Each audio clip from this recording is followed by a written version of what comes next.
Assalamualaikum warahmatullahi wabarakatuh. Perkenalkan, nama saya Gede Rizka. Saya dari Prodi PGSD 5B. Nah, di sini saya akan mendeskripsikan hasil observasi yang telah saya lakukan. Nah, di sini saya melakukan observasi di SD Trisukses, yakni observasi di kelas 3. Nah, yang pertama saya akan sedikit mendeskripsikan apa itu observasi. Nah, observasi berasal dari bahasa Latin yang memiliki arti melihat, memperhatikan dalam dunia nyata. Observasi erat berkaitan dengan objek dan fenomena, baik faktor penyebab dan dampak secara luas. Orang-orang yang melakukan observasi mendapat sebutan pengamat, yang dimana di sini pengertian observasi secara umum adalah kegiatan pengamatan pada sebuah objek secara langsung dan detail untuk mendapatkan informasi yang benar terkait objek tersebut. Nah, metode pengamatan harus dilakukan secara sistematis guna mendapatkan informasi yang akurat. Kegiatan pengamatan yang dilakukan memiliki karakteristik tersendiri, yaitu objektif, faktual, dan sistematik. Tak hanya dilakukan sendiri, observasi bisa melibatkan lebih banyak orang. Klasifikasi observasi terbagi menjadi beberapa jenis, yaitu observasi partisipasi, observasi sistematis, dan observasi eksperimental. Untuk kategori observasi eksperimental, pengamatan sudah memiliki perencanaan matang jauh hari terkait penelitian sebuah objek pengamatan. Objek observasi merupakan pengamatan yang sebuah studi kasus atau pembelajaran yang dilakukan dengan sengaja, terarah, urut, dan sesuai pada tujuan. Nah, selanjutnya saya akan mendeskripsikan mengenai kurikulum dan perangkat pembelajaran yang digunakan guru. Yang pertama yakni deskripsi kurikulum. Pada observasi yang saya lakukan di SD Trisukses dengan wali kelas 3, yakni yang bernama Ibu Mia Kurniasih, SPD, bahwasannya di SD Trisukses Natar, Lampung Selatan menerapkan kurikulum 2013. Nah, sesuai dengan ajaran yang diterapkan dari pemerintah mulai dari kelas 1 sampai dengan kelas 6.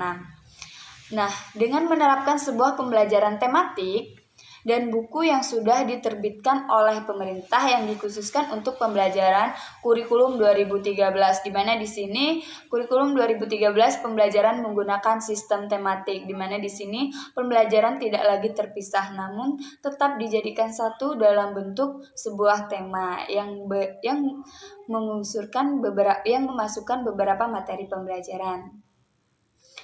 Nah, namun kendala saat menerapkan sebuah pembelajaran tematik terpadu, sarana dan prasarana tidak memadai. Ditambah buku tematik yang jumlahnya sangat terbatas. Hal ini dikarenakan SD Trisukses berstatus swasta, di mana di bawah tangan yayasan, sehingga untuk perihal buku atau prasarana lain tidak sepenuhnya mengandalkan pihak pemerintah.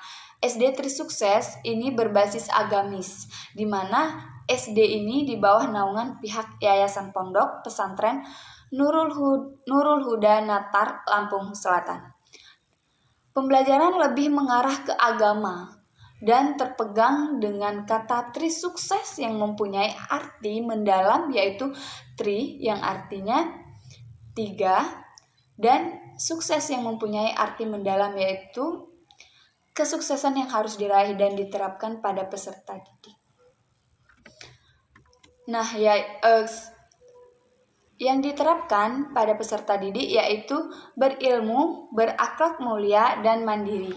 Nah, seperti yang saya jelaskan tadi bahwa Trisukses adalah sekolah yang berbasis agamis.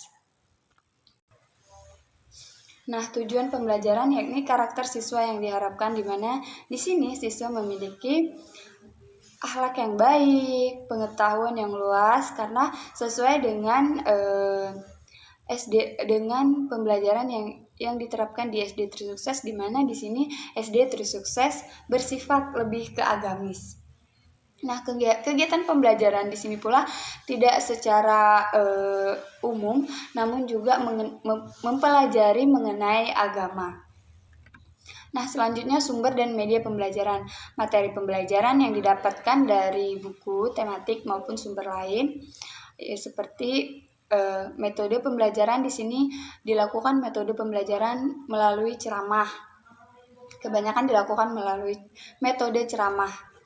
Nah, selanjutnya deskripsi strategi pembelajaran guru.